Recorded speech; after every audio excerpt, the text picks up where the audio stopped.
दिल्ली में अरविंद केजरीवाल ने सिर्फ सत्ता नहीं गंवाई है, बल्कि उनकी चुनौतियां बढ़ गई हैं। एक तो अब पार्टी को संभालना, उसका विस्तार करना, नेताओं को बचाए रखना, पंजाब में सही से सरकार चला लेना और अपने संगठन को बचाए रखना, बीजेपी से तमाम जो वो विधायक जो इस बार जीत करके आए हैं उन 22 को इकट्ठा रखना, ये चुनौती है। इसके अलावा भारतीय जनता पार्टी इस बार अरविंद केजरीवाल को किसी भी हाल में छोड़ने के मूड में नहीं है, क्योंकि अरविंद केजरीवाल चुनाव हारने के साथ ही जेल जाने की स्थिति में भी पहुंच सकते हैं। इसका पहले दिन ही प्रवेश वर्मा ने इशारा कर दिया है। किस तरह से आगे, किस तरह से आपकी रणनीति रहेगी, क्योंकि चुनाव तो जीत गए लेकिन अब तो बड़ी जिम्मेदारी आ गई है। दिल्ली में जो हमने सारे वायदे किए हैं सबको पूरा करेंगे। अच्छा, आगे क्योंकि सरकार आपकी अब बनी है, पुराने बहुत सारे भ्रष्टाचार के आरोप आपने लगाए थे, आम आदमी पार्टी की सरकार गई है, क्या उन सब का जांच या वो पुरिंदा जो बचा हुआ है उसके लिए क्या है? SIT का गठन होगा, सारे भ्रष्टाचार की जांच होगी। शराब घोटाले में कई महीने तक जेल में रहे अरविंद केजरीवाल अब सीएम नहीं बन पाएंगे, ना ही उनकी पार्टी सत्ता में है। ऐसे में वो तमाम जांचें जो उनके ऊपर पेंडिंग हैं उनमें तेजी आने की पूरी उम्मीद है, क्योंकि प्रवेश वर्मा ने वन इंडिया के कैमरे में कह दिया था कि इस पूरे मसले की SIT जांच होगी और आने वाले समय में वही रिपोर्ट के आधार पर काम होगा।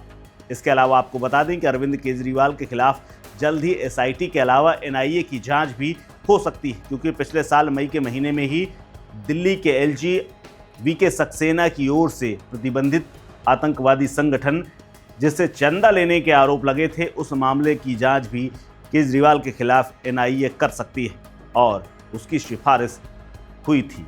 माना जा रहा है कि लोकसभा और फिर विधानसभा चुनाव की वजह से सरकार ने इस पर जल्दबाजी नहीं दिखाई, लेकिन अब इसमें तेजी आ सकती है। हार के बाद केजरीवाल के खिलाफ जल्द ही फाइल खुल सकती है।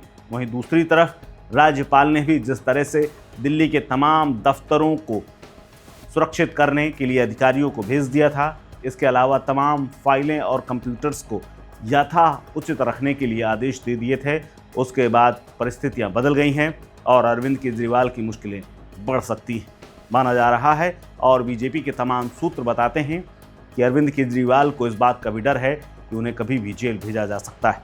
हालांकि अरविंद केजरीवाल सिर्फ एक बयान जारी करने के अलावा सामने नहीं आए हैं, वो अपने घर में ही हार के बाद बने हुए हैं, लेकिन देखने वाली बात होगी कि आने वाले समय में उनका क्या रुख रहता है। आपको बता दें कि दिल्ली में मिली पराजय के बाद आम आदमी पार्टी के पास कई मुसीबतें हैं। दरअसल उनकी जो विस्तार की योजना थी, दिल्ली से निकल करके पंजाब पहुंचे अरविंद केजरीवाल को अब पंजाब में भी अपनी सरकार बचाने का पूरा जोर लगाना होगा, क्योंकि अब उनके विस्तार वाली नीति पर ब्रेक लग गया है। दिल्ली मॉडल को जितना वो प्रचारित प्रसारित पूरे देश में करते थे, उसी आधार पर उन्होंने पंजाब में सरकार बनाई थी, लेकिन जम्मू कश्मीर तक में उनकी पार्टी ने दस्तक दी थी, लेकिन वही मॉडल जब जाकर के फेल हो गया है।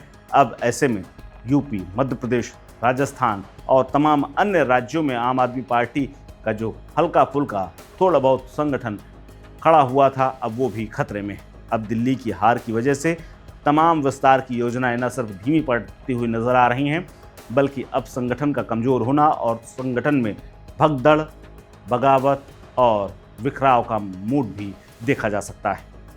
इस खबर में फिलहाल इतना ही। अपडेट्स के लिए बने रहिए वन इंडिया हिंदी के साथ। नमस्कार।